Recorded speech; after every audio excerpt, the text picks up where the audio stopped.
30 seconds to a minute. Have you seen your pictures down So you at 7 o'clock.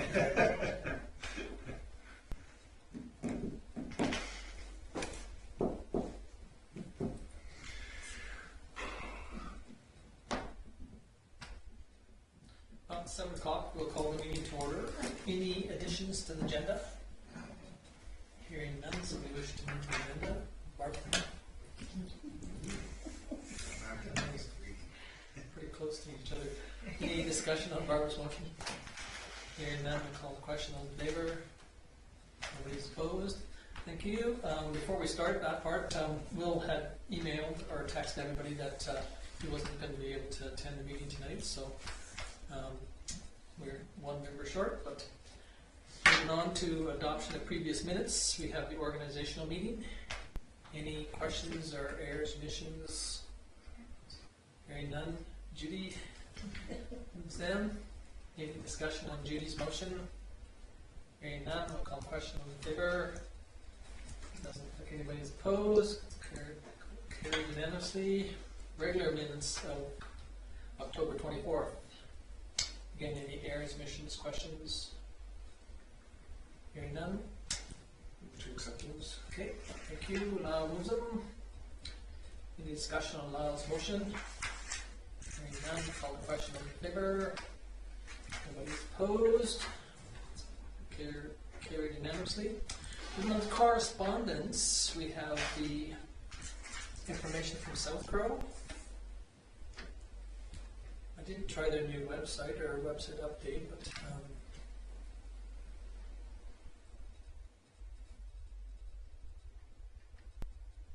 any questions on their monthly report? Pardon? Nothing? Nothing. Okay, moving on to the RCMP Q2 quarterly report.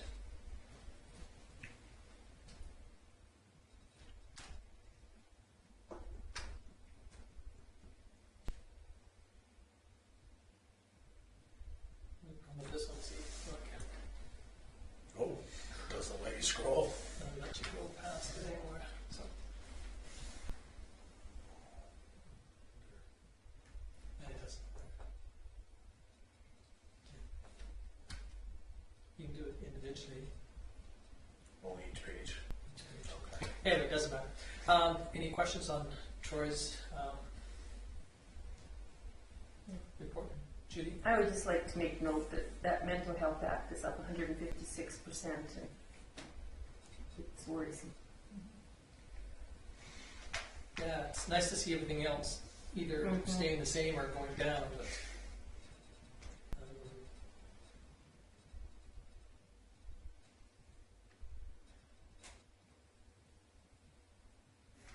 I don't know whether that's a sign of the times or whether that's just a blip from coming out of COVID or whether this next year will be ugly throughout the whole year. Good question. And unfortunately, you know, like you and Barbara made that comment of questions to our MLA, the, you know, some of that information trickles down from one group to the next, and so you can quite often see that other groups are paying the price of one area being high, and so it might be something we'll watch on Q3, I guess, next quarter, see what it's like. Anything else on the RCMP one? This will probably be Troy's last report, I guess. I imagine. Yeah. I talked to him a little bit on the Remembrance Day. Anyway, yeah, it'll be disappointing to see him go, and I'm happy for him to see that he's able to step down from this position. Able to retire in our community as well. Yes. That's what I'm happy about, is he's sticking around. Yeah, he's. Okay, nothing else on that. Then I think what we should probably do is that, try and remember that he's done in January, even though he's not finished. I think until March or something like that. But Send a letter. send a letter. Thanks for. So we have to try and remember that, King, on behalf of the town. I think that would be nice. Okay, moving on to the Kirkcaldy Solar MPC C Connection Stage 2. So this is where they're having a couple open houses in Vulcan and 2 in Nanton. And it's mainly just to do with the power line that is proposed to go from here to the High Line that's west of, between here and Nanton. It's about 2 miles west, or 2 miles east of Nanton. There's that power line that goes through Cohats. So that's where it would tie into somewhere in there. Looks like it's a wooden pole structure. One. It really doesn't affect the town, but it affects any farmers or residents that live along it. That's for sure. So they've got 2 or 3 different proposed routes. Judy, It's probably too powerful to go through that other green line, right? Which is only 135, 138 kV, whatever that is. I don't think it's big enough. That's too bad because that's a lot of power line.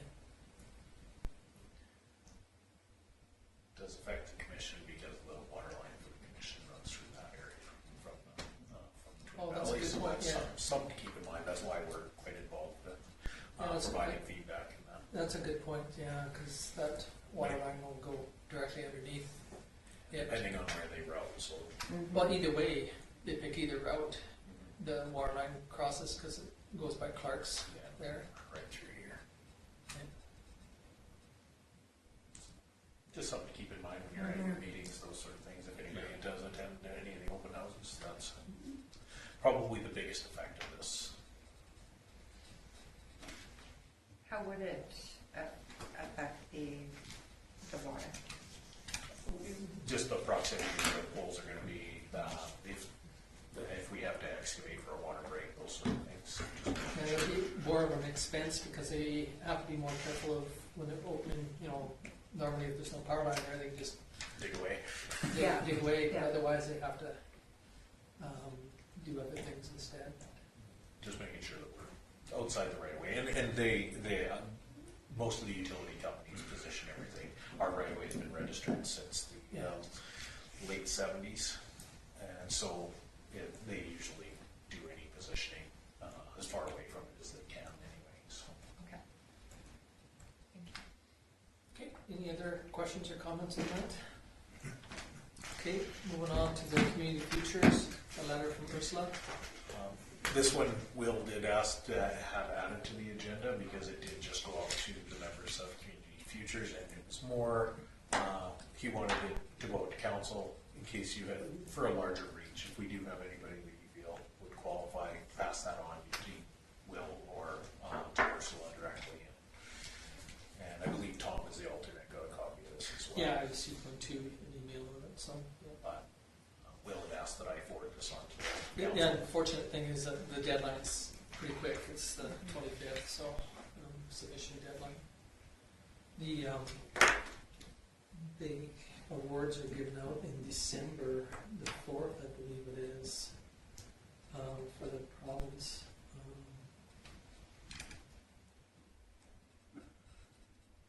I'll just look up here. Yeah, December the 4th. So.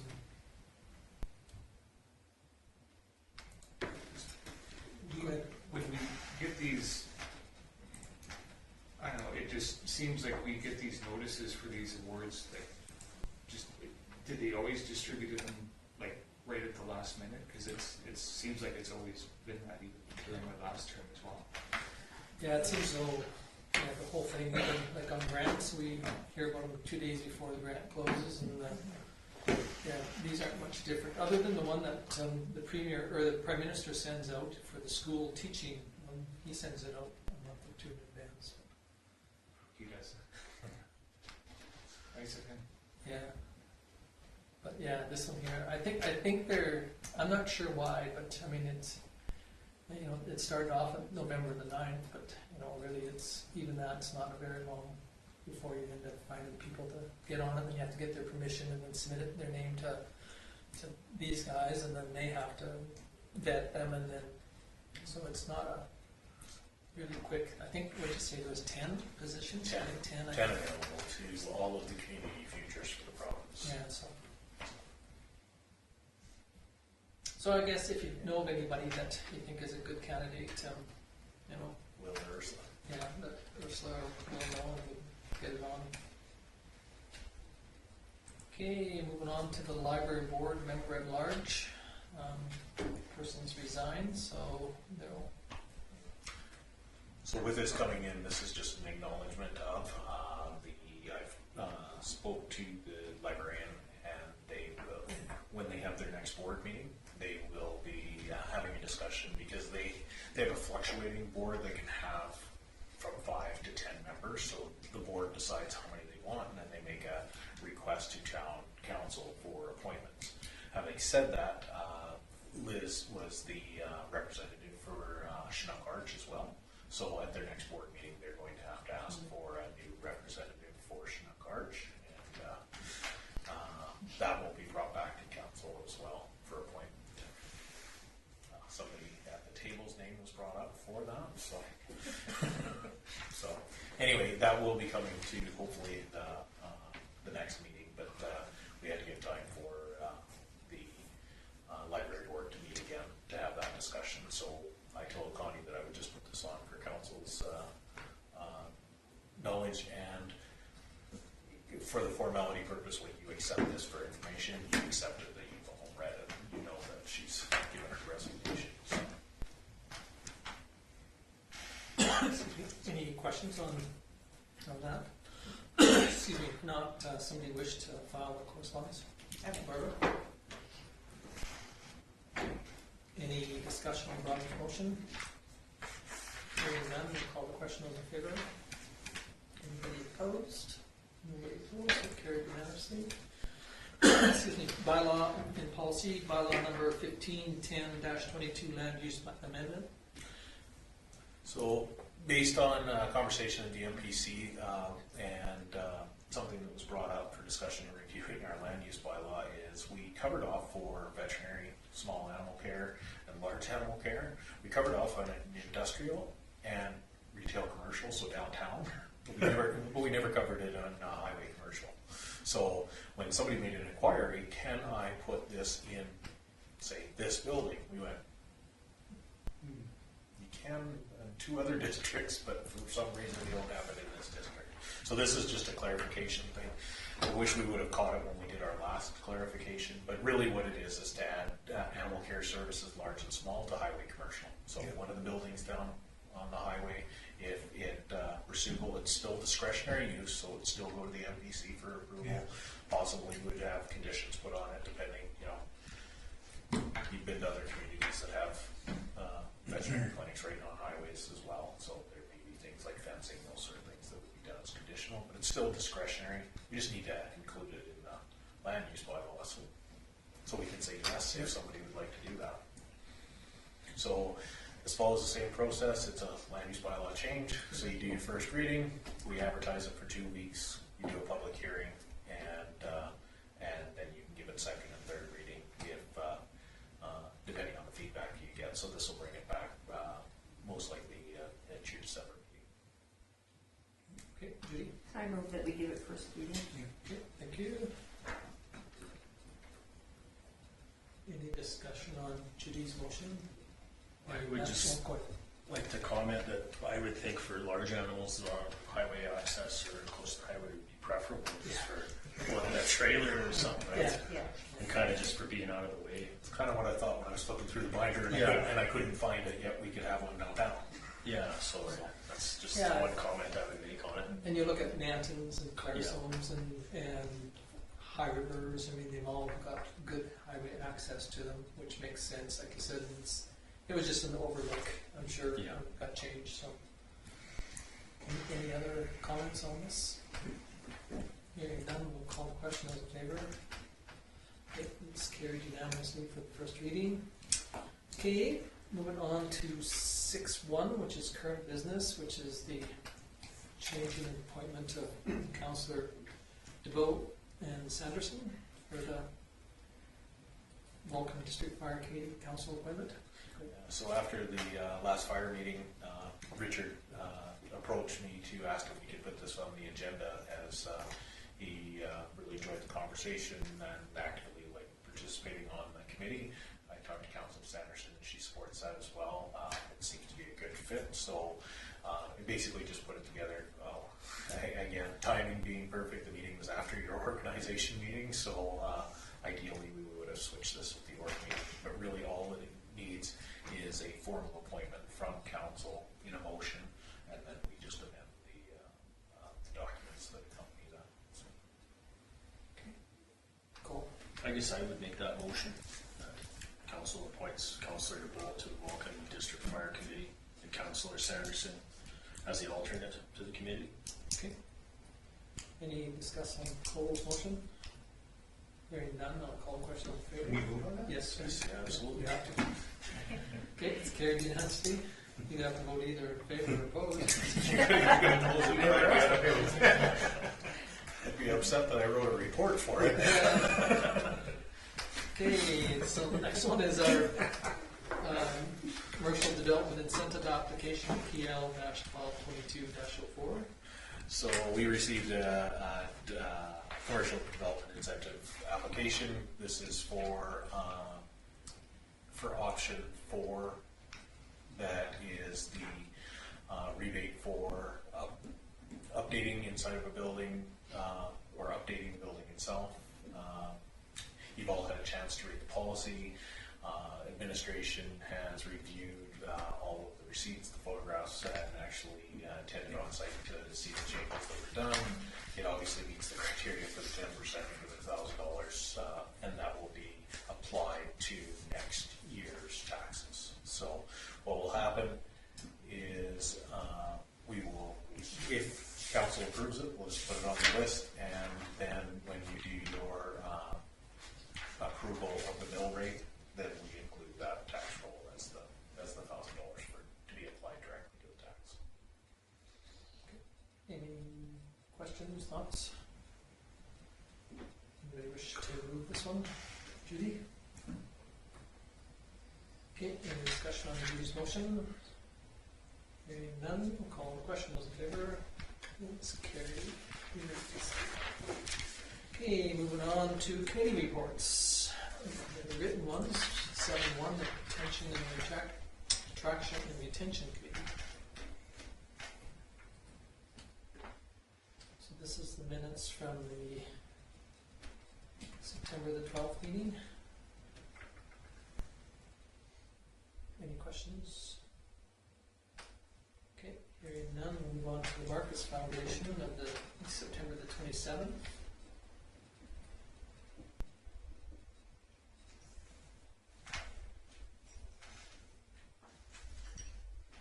Any questions? Hearing none, we'll move on to the Mayor's and Reeves of October the 7th. Judy's got that. I can't remember where it is now, I didn't write down the number, but, are they in favor of the Alberta policing? No, Just the way I read it, I thought, no. I don't think that I've ever heard. There was lots of questions. On that one there, I attended the meeting virtually, and there it is. the question came about one of the municipalities had heard that to fund it, they could take and maybe use the linear line tax. And nobody's ever heard of that. You know, like Jason never heard of it, or anybody's ever heard about that. So, yeah, no, I don't think there's a person in the room that is in favor of it. Just the way it was worded, and you're looking at 6.3 earnings. Yeah. Yeah, Jason did a good job of discussing, you know, the information and that has been brought up by RMA and also our munis. Tanya wasn't there, or no report, but Jason fielded a lot of questions to deal with. Jason problem or issue. Any other questions on the mayor's meetings? Is the door locked? Shouldn't be. Sit down.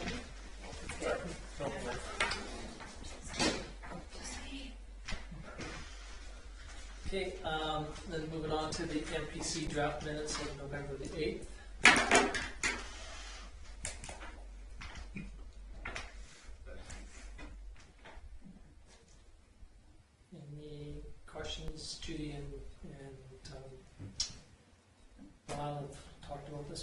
committee. Not yet. This was just the other day. Oh, I'm sorry, November 8th, I apologize. I'm sorry. We run all this time and got them on the agenda quick. Okay, so I'm sure if there's anything on there, they'll highlight it, but, Seriously. okay, then moving on to victim regional response to elder abuse. And then November the 9th. And I'm sure that if there's something, a question that Barbara will be able to answer.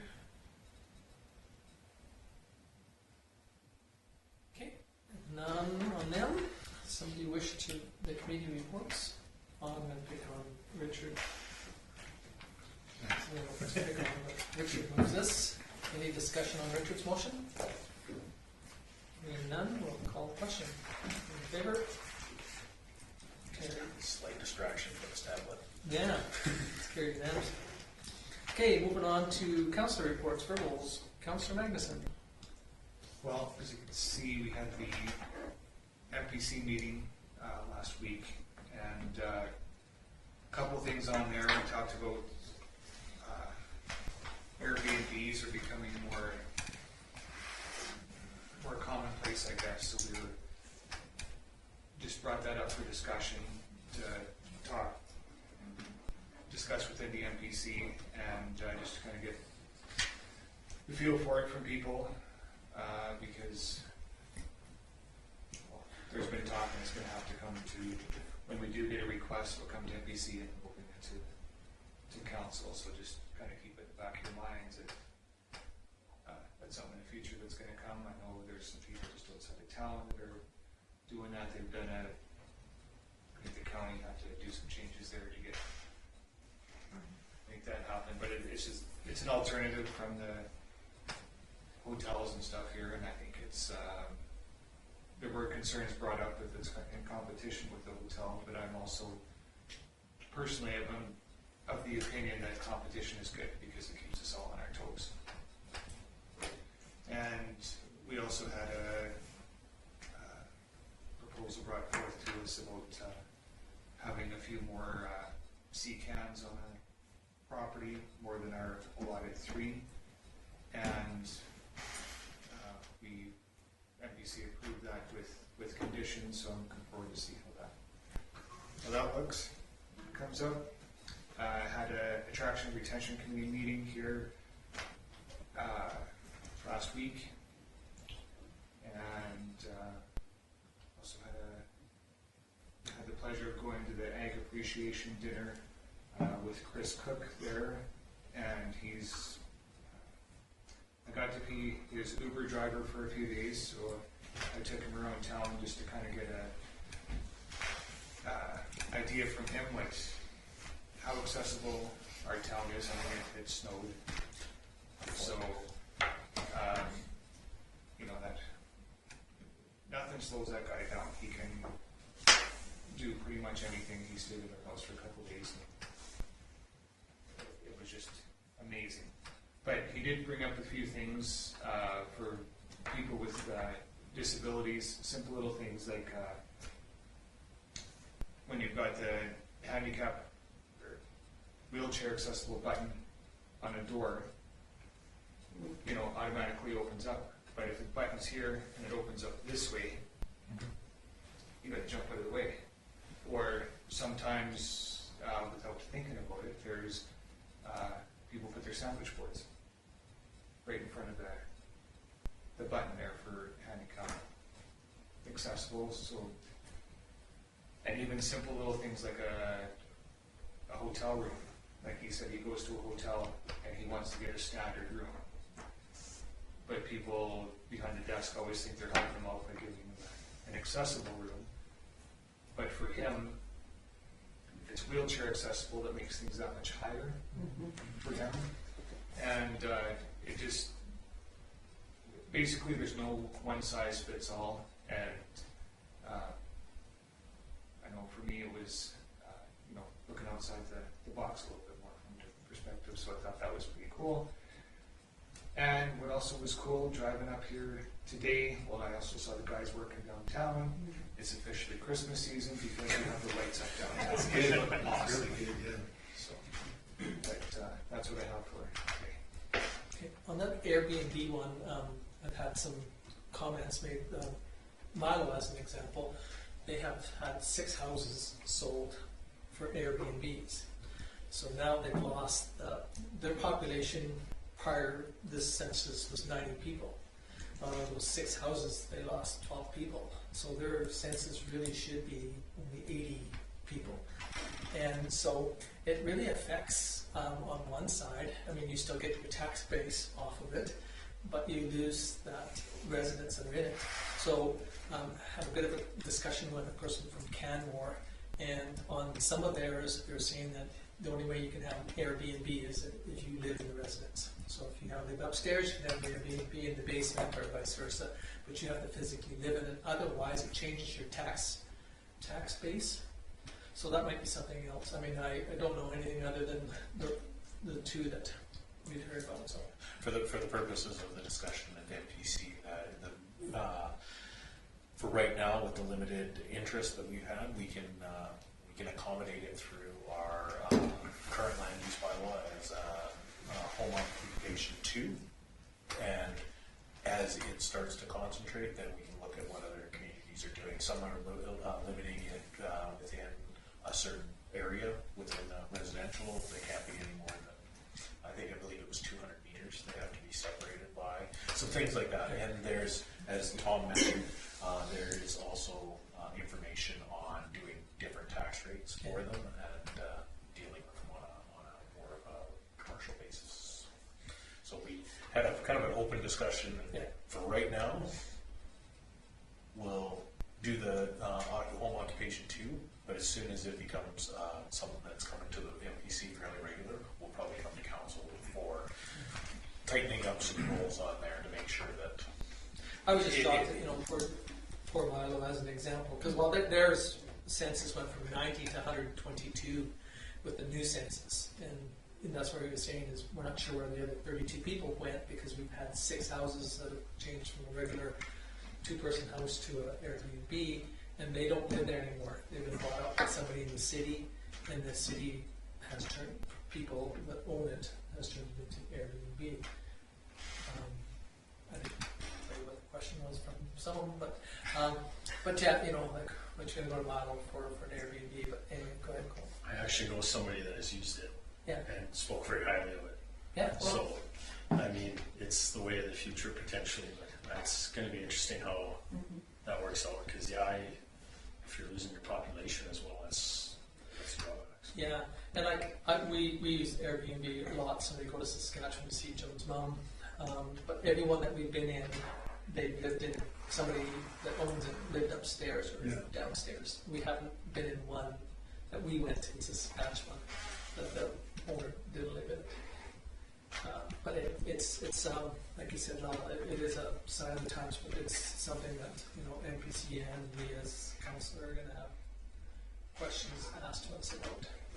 Want to make sure we're on top of it. Yeah. And I mean, I had the opportunity to go to a concert in Vancouver a couple weeks ago, and we were in downtown walking to the stadium, and a lot of these high rises, they were dark. And we're kind of like, well, that's weird. Why are they dark? You see, people not from Canada buying them and just holding on to them, and they just sit there. Whereas, and that's why rents. Well, one of the reasons why rents and stuff are so high, because they're vacant buildings, but they're being taken up by people who don't live there. So, But anyway, it's just another concern that we need as a community to kind of, like Kim says, you guys we all have to stay on top of it. Yeah. Lots of pros, lots of cons to them. So, but yeah. Anything else for Lyle? Okay, hearing none. Thank you. We'll move on to Councillor Reports. A couple things. Went to the meeting with the ambulance service. That was pretty interesting. Some interesting points, interesting viewpoints. Seems like little bit of a battle there, but, you know, I think everybody in the room was kind of single-minded except for the ambulance. Everybody wants ambulances in our community, and I think that has to happen, I think, to make things right. Of course, you're fighting a union, a very strong union too, so there's all that to consider. I found it interesting, I think he said there was 489 ambulances for the whole province. And I thought that was kind of interesting, and I thought, I kind of quickly took out my phone, I encompassed an area, I think of one ambulance does like 7,300 square miles, you know, and I thought, okay, so positioning ambulances is very important, but I mean, Brad Coffey, he made a good point, like, you know, they said, well, we're going to put an ambulance down in Manton, that'll kind of act to Vulcan, but he brought up, he said, and he made a very good point, east of us, there's a whole swack of land there that's hard to get to in some cases, and everybody, you know, it's easy to say just punch it, pin drop it, or whatever, but it's not like these things don't wreck. And, you know, so I found that a very interesting meeting, a lot of good information. They had some good points, you know, but I still say the system as the way they designed it for us doesn't work, you know, but they know that. But anyways, that was good. I enjoyed that one. I went to the fire committee meeting on the 3rd, and they were talking, Doug was saying that the county's going to be supplying benefits for all the firefighters, drug, dental, everything, and which is good. They figured it's going to be about $184,000 annually, so that's good for them.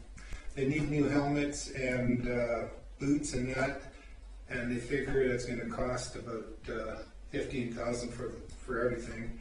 It's about roughly $380 to $400 a firefighter. All the old equipment they're sending to the Philippines to their fight. I found that was quite. I didn't realize they could do that, but their regulations aren't as stringent as ours. So then, of course, the new truck came up. They want to get rid of 27-1 because it has a lot of problems. It has to be recertified in 2025. A new truck is about 18 to 2 years to build. 27-1 they figure is worth about $5,000. And you know, you look at it and you think, how can that only be worth $5,000? You know, they're red, they're clean, you know, they keep cleaning it, you know, but so a new truck is roughly $1 million. The new truck is going to be more for the town. That's what they're saying. So we talked about that for a little bit. That was quite a discussion.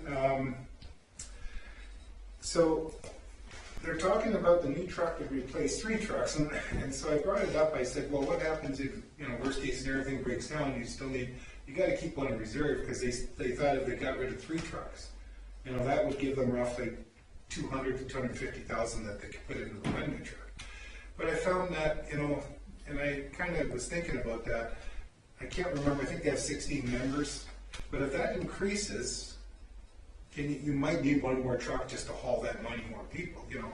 And it's so. Anyways, what happened out of all this was they thought that you know, we asked for options. You know, give us a few options as to what's it cost for a new one versus keeping an old one versus say 2 trucks for less money to do the same job as the 1 truck, you know, sort of thing. Just give us some options to look at. It was interesting, expensive, you know. So I know Kim and we talked about it. There is some money we're starting in reserve for this, but this is an expense that's coming. So I know there's going to be another meeting. I hope before any decisions are made. So. That's kind of where it's at. It's expensive, very expensive. I knew a fire truck would be expensive. I didn't think it would touch $1 million, but you know, what do I know? So, yeah, it's they're recoursing everything. They're doing more courses. Of course, it talked about the number of times that the fire department is doing ambulance calls, basically, that was talked about, and, you know, and that even transitioned over to the ambulance meeting, and so it was very interesting. I found it very interesting. It's going to be interesting what they come with, and we should have more in probably a month and a half to 2 months. You know, they should be able to have some numbers and what they're looking at, and some proposals as different options. So that's kind of where that went. So I guess that's about it on that one. Go ahead. I have a question for you. Why would it cost the town more than it would cost the county, considering calls are kind of 50-50? Some trucks are made for rural, and like they have a 4-wheel drive truck that's designed just for rural. These big trucks really aren't designed to go down and across fields. You know, they're So they never take them out there? well. I'm sure they do. I'm sure they do too. And, That's why I'm wondering why. Yeah, but there's certain trucks that are designed for like rural with the sprayers and everything for grass fires and that. And then there's going to be the one they want to get is one that's more designed for town. And so that's, and again, this is just preliminary. So we've got some discussion in that. So So that's the whole purpose of our fire committee, is to sit down and make recommendations back to the town and the county on things like splits of costs of equipment, those sort of things. As per our agreement, everything is right now is split 60-40. So the county pays 60% and the town pays 40% for the overall operation of the fire department. But when it comes to buying capital items, the committee is supposed to be based on trying to find that split of if a apparatus or something is specific just to the town of Vulcan, will never go over to the county. That's where the committee makes that recommendation on. So that's why they're getting this information at this point. Okay, thank you. So at the end of the day, we have X amount of dollars in reserve, and that's what we have. Right. So, Exactly. Okay, anything else? no, I think that's it for me. Any other questions, Richard? Okay, no, none. Thank you. Councillor Sanderson. On October 25th, we had a Marquis Foundation meeting at 6 o'clock. We had Derek Weiss, our consultant, come in on Zoom.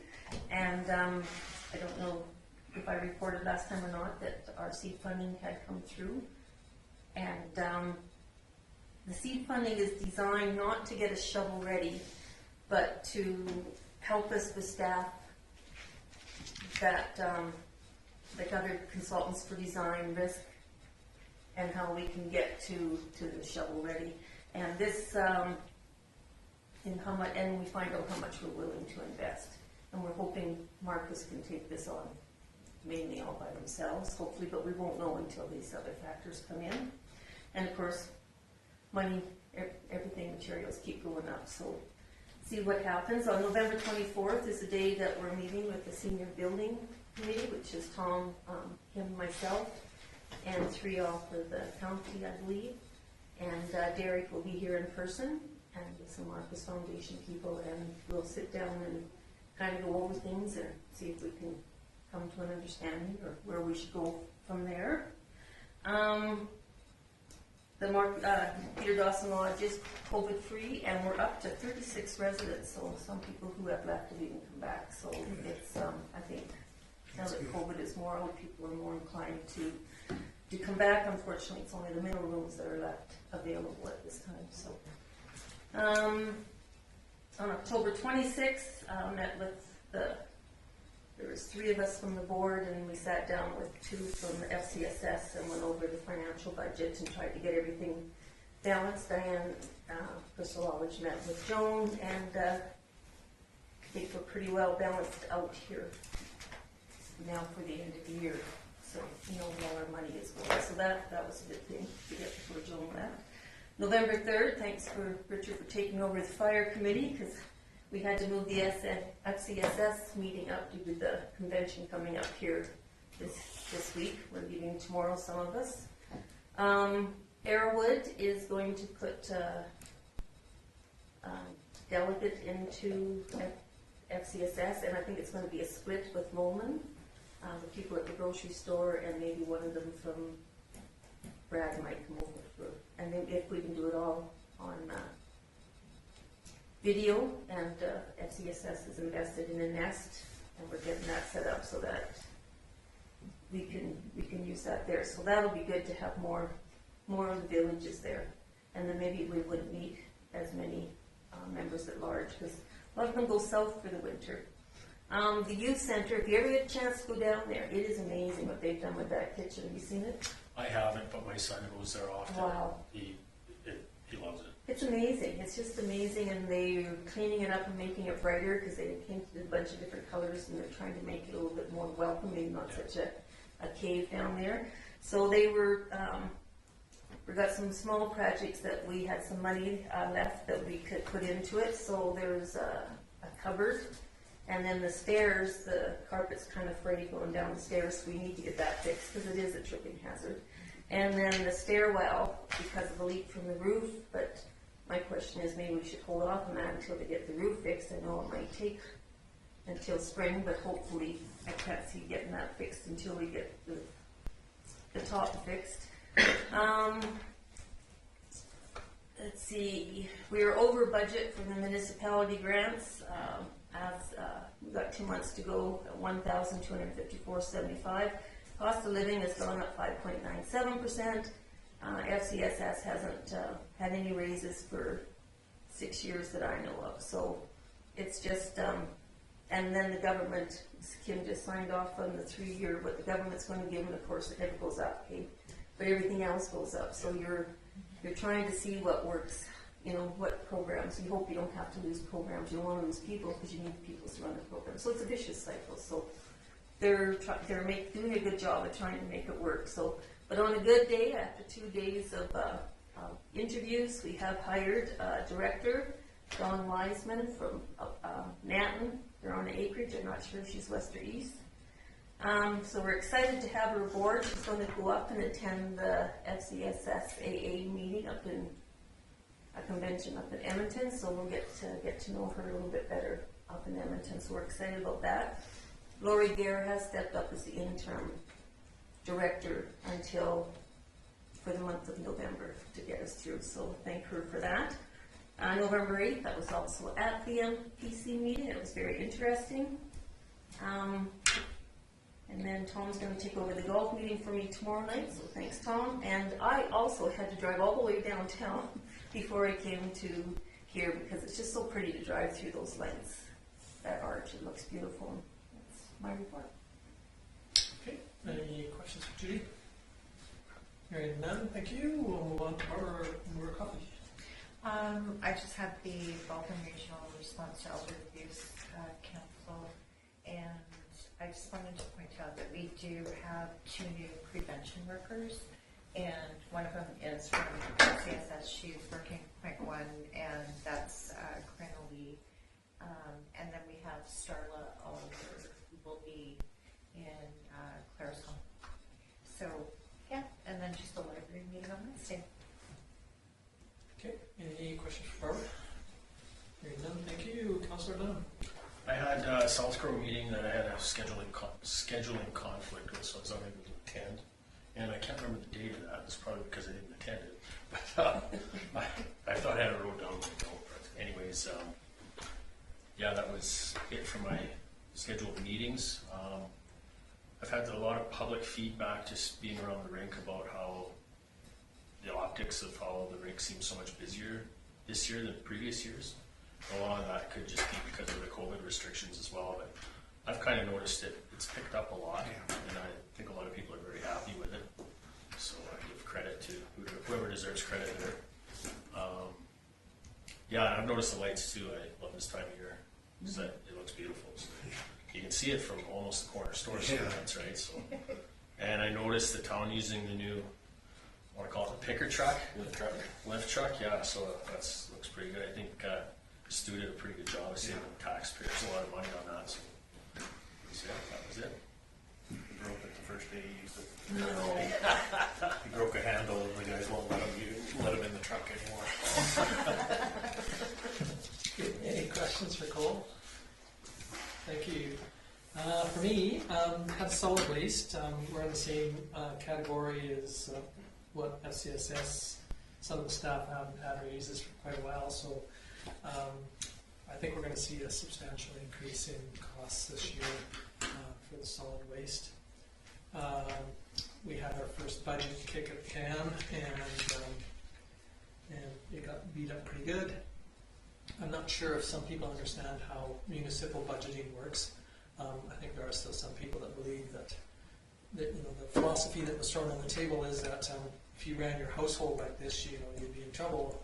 And unfortunately, municipally you don't run like a household. You're dealing with somebody else's money, and so you cannot anticipate the same kinds of philosophies as what you do at home. You can't keep on putting money away in a piggy bank or the jar for the rainy day, and never expect that the day the roof hasn't started leaking a long time ago. So anyway, I think that we're going to see some increases or substantial increases in the solid waste budget. Have a SouthGrow steering committee. Because of the steering committee, we've got a meeting on Friday. Live that.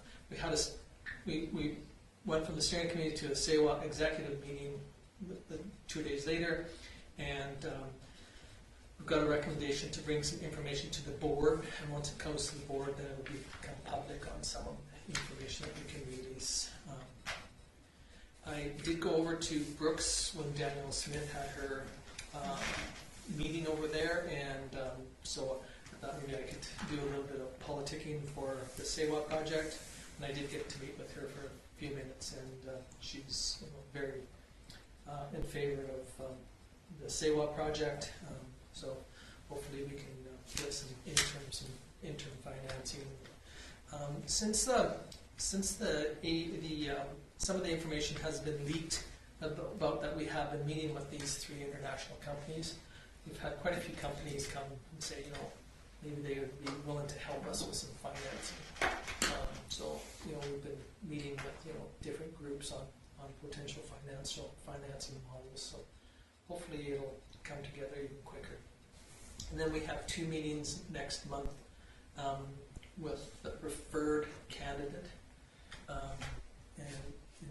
in Calgary, and so hopefully we can go from there to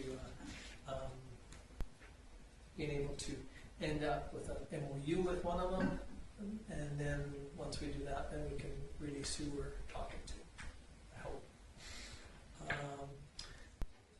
I too was at the meeting with the ambulance service, and there was some pretty good discussion. There is some stuff that they're going to try, and but it's not public knowledge right at the moment. It's there.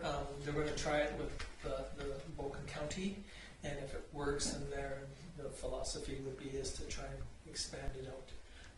There are other things coming down the pipes with the depending on what happens in the spring election. I think you're going to see major shakeups in AHS, the healthcare field.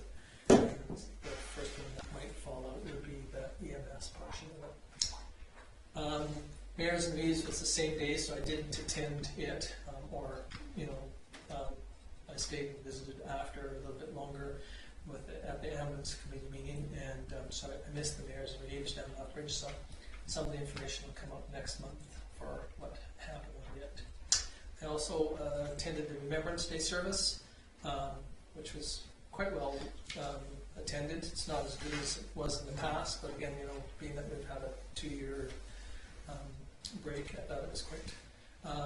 There was some disappointing information that came out after. I met with one of the trustees of the school system, and there is a bit of a discussion what's going to happen in the schools in the county of Vulcan. So I think that this person was really excited about trying to get together with the joint use group and go over some of the information that's coming.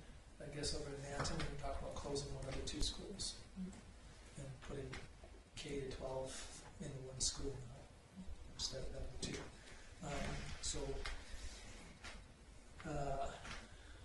So anyway, I think that we'll find out information once they have that just made sure that they remember to invite Richard when the day comes when they have the joint use, because he sits on that committee. And I think that's pretty well it for me, unless somebody's got some questions. Judy? Just when you were mentioning how expensive it's getting, I just jogged my brain that we did vote in at Marquis Foundation our requisition from the municipalities was $600,000.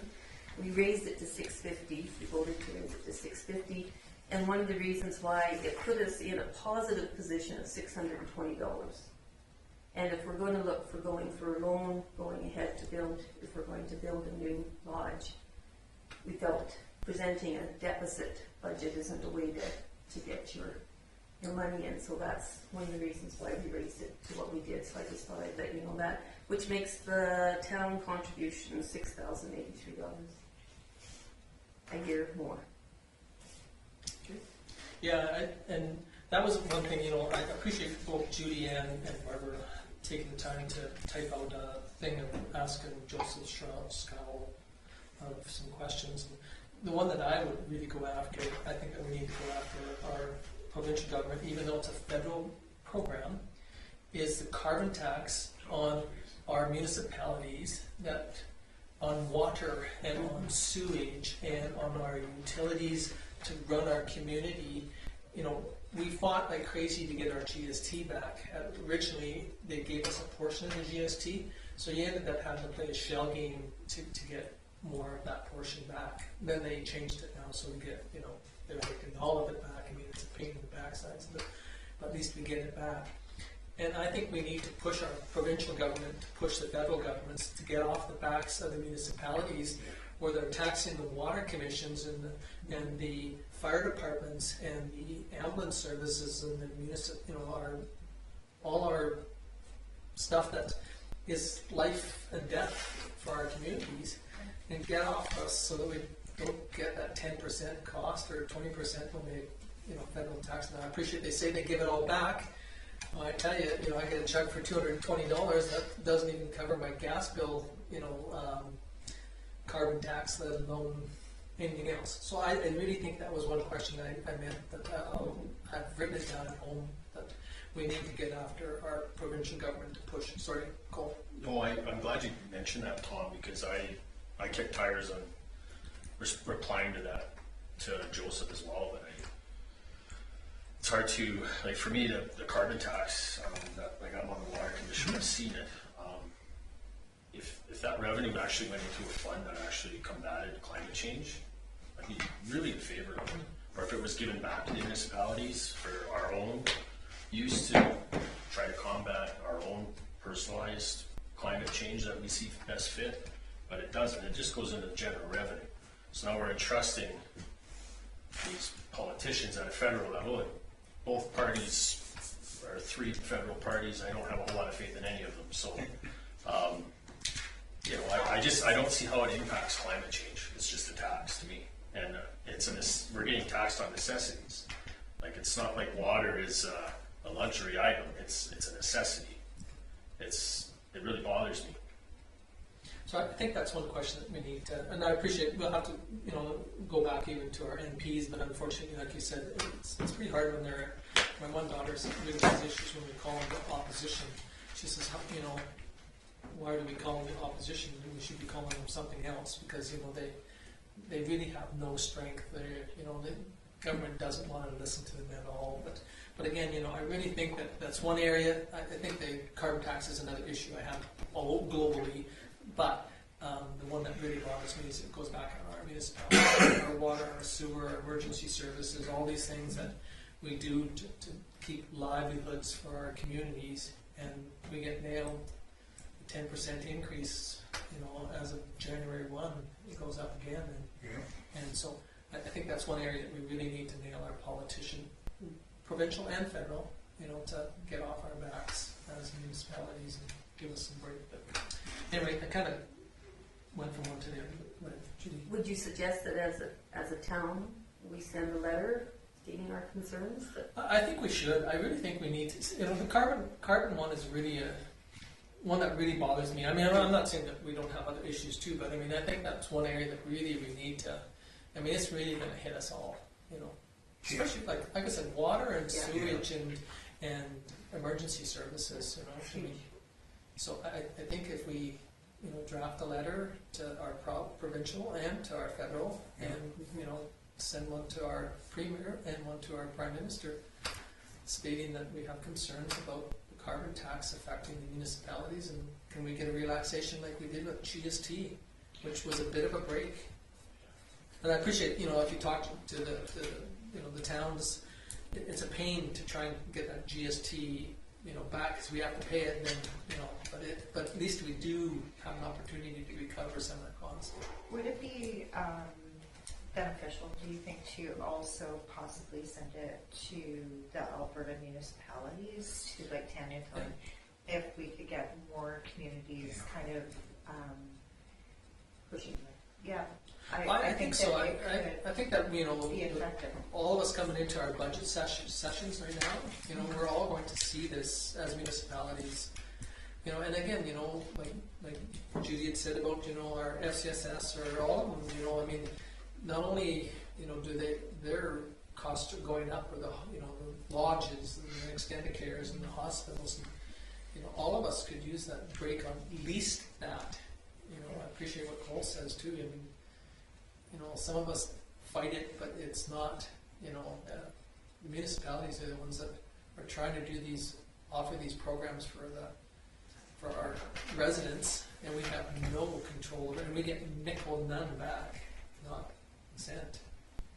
So then the letter should probably go to our AMA. I think we should send the AM, RMA, our MP, our MLA, Premier, Prime Minister. You know, I think we should get it out there. Yeah. That I think Kim and Karen have got probably a good idea what to draft, and I think that we should have a motion to. Judy moves that we draft a letter and send it off. If you can think of anyone else, Kim, you know, we would. Yeah, I've got provincial MLA, federal MP, Premier, the Prime Minister, Alberta Municipalities, Alberta Municipalities, and the Rural Municipalities Association. And by the time we see those through, it should. Well, I mean, and again, you know, maybe some of them don't understand what it does to our, you know, the trickle effect. Again, you know, we take that hit, and then we have no choice but to either cut programming or put it back onto our ratepayers. Well, they take another hit, and like I said, I don't know what everybody else got back. They got $220 this last check, and I got zero. And cool. I just have one more, I guess, a question is like, if our municipality was, maybe had financing to make a difference in climate change, like to me it would be improving our recycling system, maybe educating people. I don't know, what could we do? Well, I don't know. I mean, I'll pick on the water as an example. I mean, they went to VFDs from straight, you know, start and stop in, you know, a 25 or 30 horsepower motor, you know. They went to VFDs, which, you know, slows them down and speeds them up and tries to cut that curve. So, I mean, they've already implemented some of the potential energy consumption, climate change, you know. But I mean, if on the water, there's very little that we can do that could curb our carbon footprint, I think. Now, I mean, the other things that we could maybe do, maybe we could go to some solar panels to try and subsidize, but again, if you don't get a program, I mean, we're doing it with the Zamboni, theoretically, but again, you know, is it going to make that big of a carbon footprint for us? Same with, you know, our sewage, you know, I mean. But even, you know, switching to electric vehicles to me it's a trade-off. It's not necessarily a solution. Because if 90%, I don't know if it's 90%, but it's very high. Our electricity is still being produced by around 90% of burning fossil fuels. So even if you have an electric vehicle, it's really not, it's a trade-off, not a solution, because you're still burning fossil fuels to create the electricity. Electric vehicles are in a lot of ways a farce right now. Just to even produce the panels, the metal, the tires, all the gears, everything that runs has to be produced by a fossil fuel of one type or another. It's almost, I find sometimes it's almost a feel-good thing to make ourselves feel good. And we have to be realistic in a lot of ways, I think. I mean, as technology goes forward, I mean, electrical vehicles might come along to the point where it's viable and truly viable. You know, the offset might, but you have to push, you know, you have to push this stuff to see if it'll go. I mean, in towns and villages, electric vehicles might work just fine. But if you're in a county and you're going out to the far ends of the earth there with your truck at minus 40, there's a lot of things that can go wrong. And you know, if something does go wrong, you're hauling them back with a gas tow truck, you know. So there's a long ways to go yet. And, you know, I can understand the push. I'm all for saving the earth too, but you have to be realistic in it too. It's just, it seems like they want to run before they even learn to walk sometimes. Well, I think that's the thing that's out there right now, which is right, is at what expense? You know, Yeah. we can recycle 100%, but what's it going to cost us? You know? Exactly. So I mean, you know, our recycling rate right now costs us about $100 per capita. You know, so increase that to $500 or $800 per Yeah. capita, and you can recycle 100%. Yeah, But nobody could afford it. yeah. So I mean, where is that, like you said, where is that trade-offs? But I just think this is one opportunity where we can get out there in front and say, you know, at least give us as a municipalities some degree of opportunity to save this to our ratepayers until we can. And again, like I said, if there's something out there we can do to reduce our carbon footprint, great. But Yeah. I'll bet you if you looked at our community as a municipality, what can we do to lower our carbon footprint? I'll bet you there's very little that we can do without huge costs. I think our community too is pretty good about watching. You know, like the community as a whole is pretty good about trying to keep green. I mean, yeah, everybody understands where we're truly at, I think. You know, most people understand what it would cost, and, you know, I mean, there are guys in town that do have electric vehicles now, and, you know, and all the power to them, you know. Okay, so we have a motion on the floor to draft a letter and send it out. And any discussion on Judy's motion? Hearing none, I'll call the question as a favor. It's carried unanimously.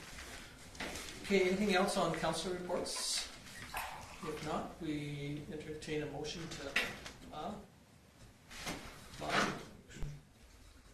Any discussion on Lyle's motion? Hearing none, I'll call the question in favor. It's carried unanimously. Okay, moving on to activity reports. Administration, I should say, activity list. So we've completed everything from the last meeting and, of course, the meeting before, the things that were outstanding. So unless council has any questions, you've all had a chance to read the report. You know where we're at. I keep you pretty up to date on where we're at with all the rest. Unless there's any questions, we can move on tonight. Okay, hearing none, we'll move on to the CEO report. In this, you can see that you've all, again, had a chance to read it. So I've been working with TELUS and Trinus for the internet transition from Axia to TELUS. It didn't go as planned. They're having trouble getting an IP address for the town office here, so we're still on Axia. They've been back 3 times trying to do it. We haven't heard anything in over a week now, so hopefully they're figuring out what's on the backside that will allow that to go. Again, we've done a bunch of research into the Airbnb for our discussion at the MPC, and just trying to make sure that we're prepared when we do start getting questions. Finished the MOU for the county for the bulk water station, and also based on your conversation, I've signed off on a new energy strategy with Enpro for purchasing our power and gas because of the volatility in the market. We've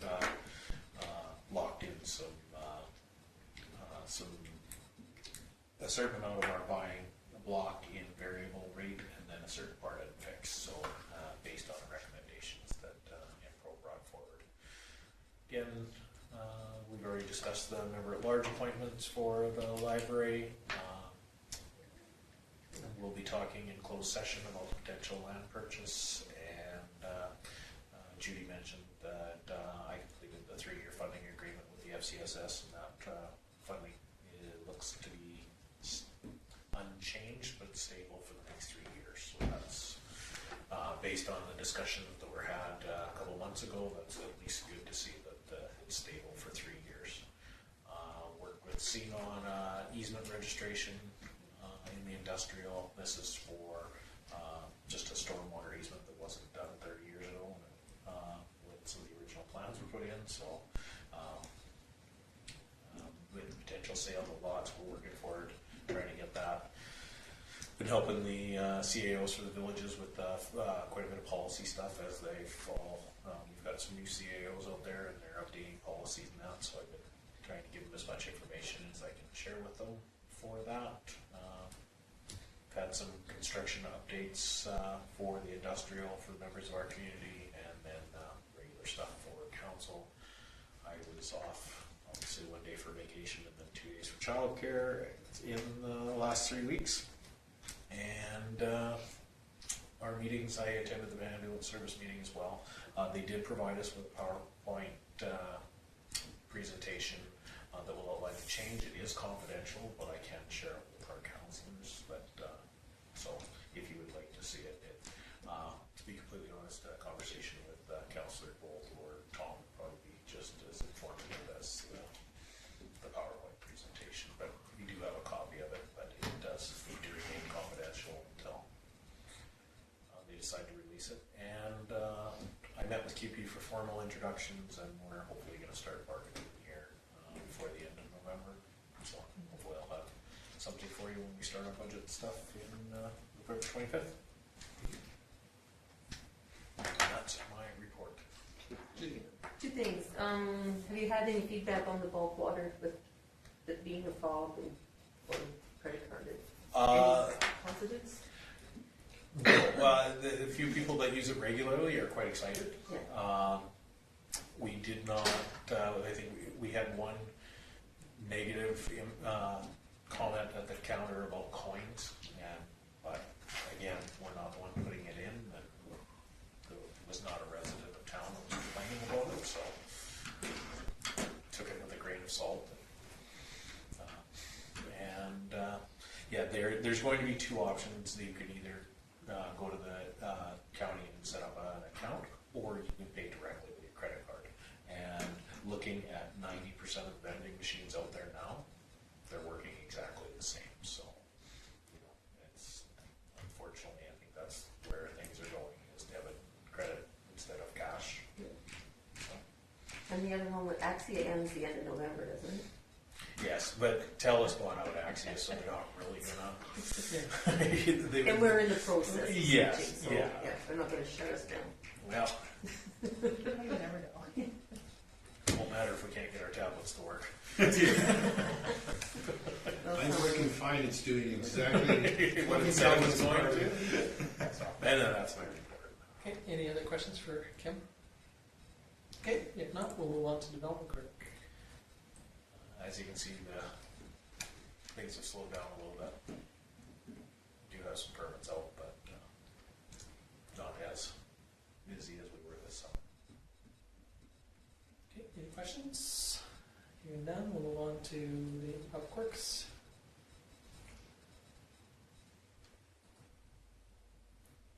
The reason Stu mentioned this morning, they're putting the Christmas lights up while we had some good weather. Yeah. So they got quite a bit of snow removal done, and while it was clear and the weather was good, they wanted to get as much of that done. It's anecdotally, yes, Stu's not allowed to ride in a new lift truck because for those that don't know, Stu's afraid of heights. He got in there and the first thing he did was broke the handle. So they had to replace the handle, and Stu was told he was not allowed to play with it. He was happy that he got a deal on it. So no, it works very well. It should work exactly the way we West, the industrial subdivision, he spent some today working on identifying the leak, not on the new part of the system, but on an older part of the system. And I didn't have a chance to talk to him this afternoon to find out what they had done. We were aware that it was there. When they were doing the tie-in, they were supposed to leave the intersection open, but of course Stu was on holidays that day, and they did it wrong. Rob didn't have enough background information, so they dug it up, and then buried it, and then got back. So they're doing that investigation now.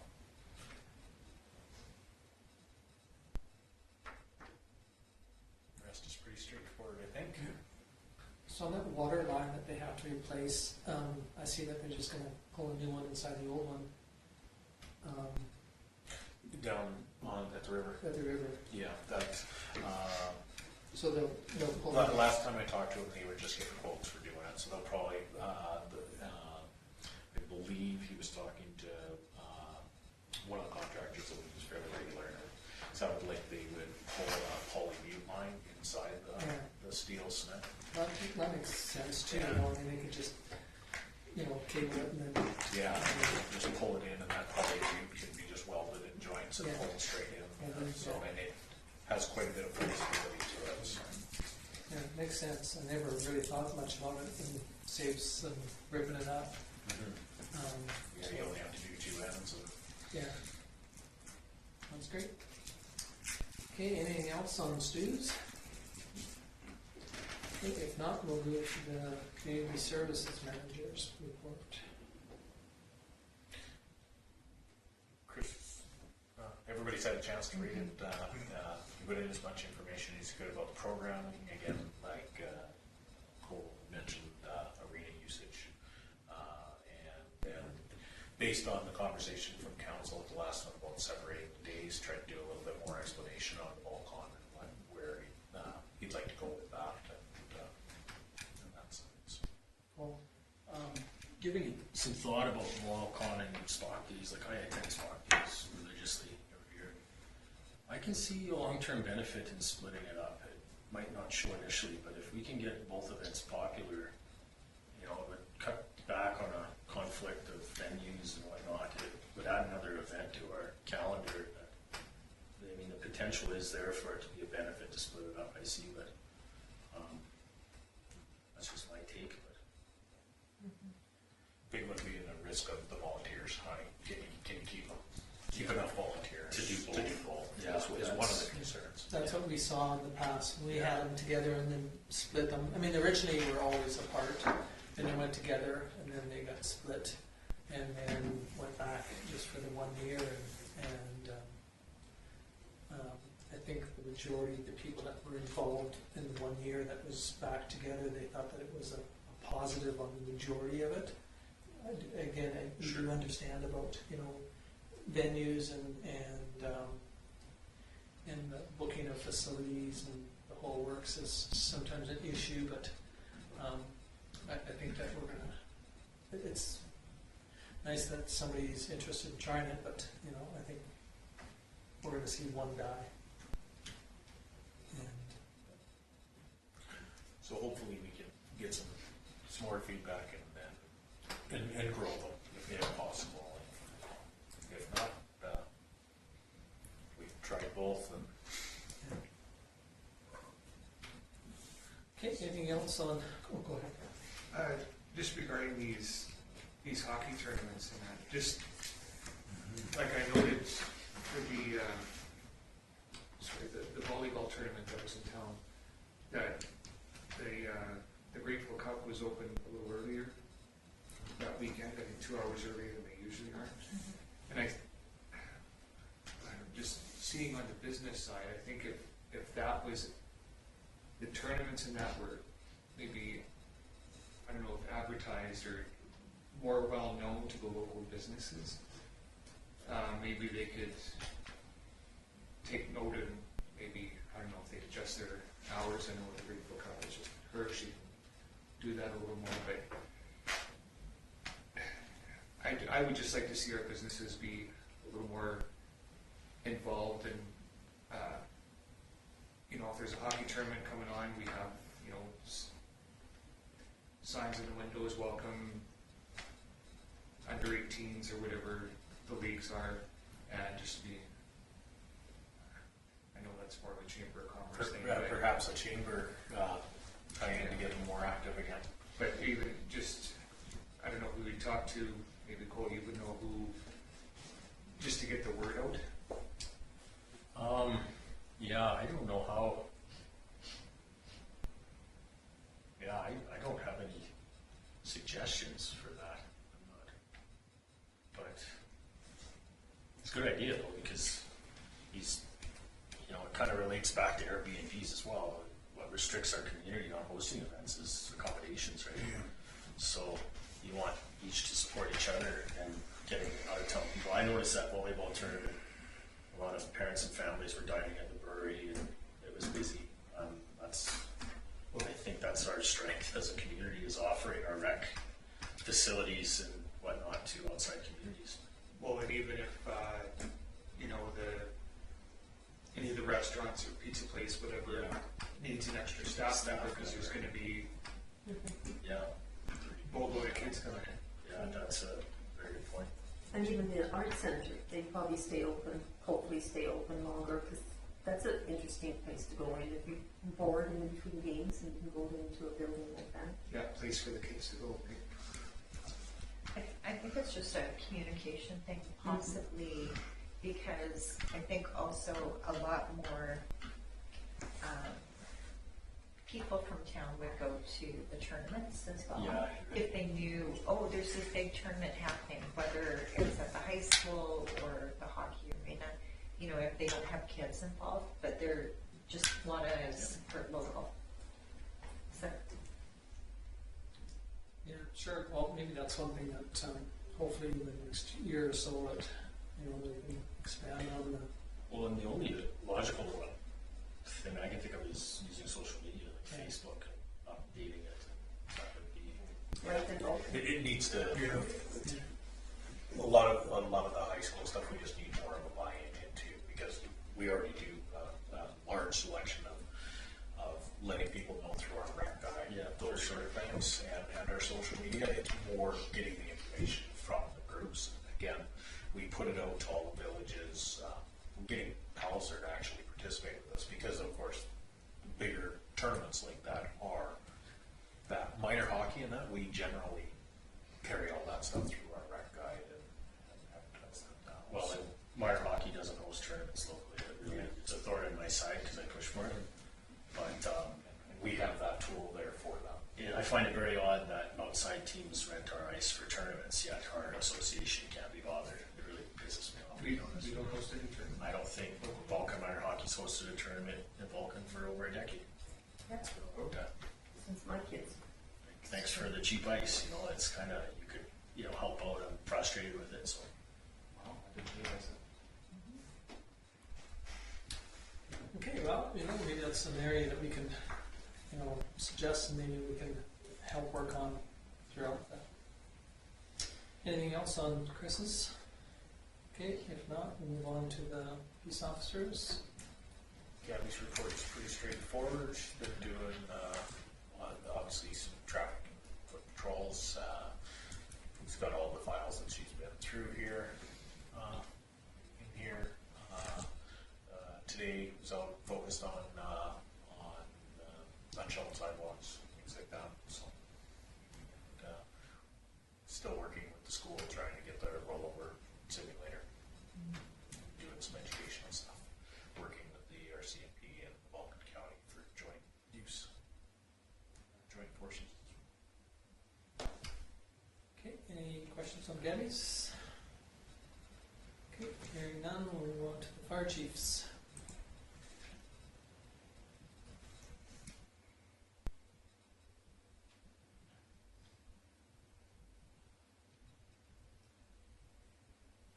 Okay, any questions on Peters? Go ahead. Oh, we're just comparing 2021 to 2022. Never mind, I just misread the chart. Okay, hearing none for Peters. Somebody wish to file the administration reports? Barbara? Any discussion on Barbara's motion? Hearing none, we'll call the question. Those in favor? Nobody is opposed, so we'll call it declared unanimously. Now we need a motion to move in camera for land use offered by Richard. Third party business interest FOIPS Act Section 16. Any question on Richard's motion to move in camera? Hearing none, we'll call question. Those in favor? It's carried unanimously, so we're in camera at 8:20. Karen, can you pause the recording?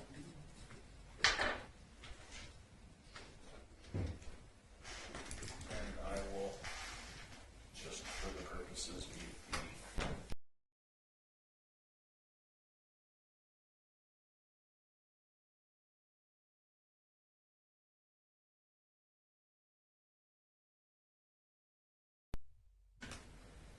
Okay, So we'll just, Barbara moved us out at 8:56. at 8:56, Barbara moved us out of in camera. And it was carried. So now we'll entertain a motion. Richard moves. Will you read the motion, please, Kim? Okay, so Richard would like to move that council directs administration negotiate the sale of 126 2nd Street North on behalf of the town of Vulcan as per the terms established in the closed session. Okay. Any discussion on Richard's motion? Hearing none, I'll call the questions in favor. It's carried unanimously. Okay, entertain a motion to adjourn. Oh, Judy. I went like this, I was like, oh, Will's not here. I knew he wasn't there, so. All in favor? It is carried. We are officially closed at 8:57. Thank you very much, everybody. Thanks, guys. Good one.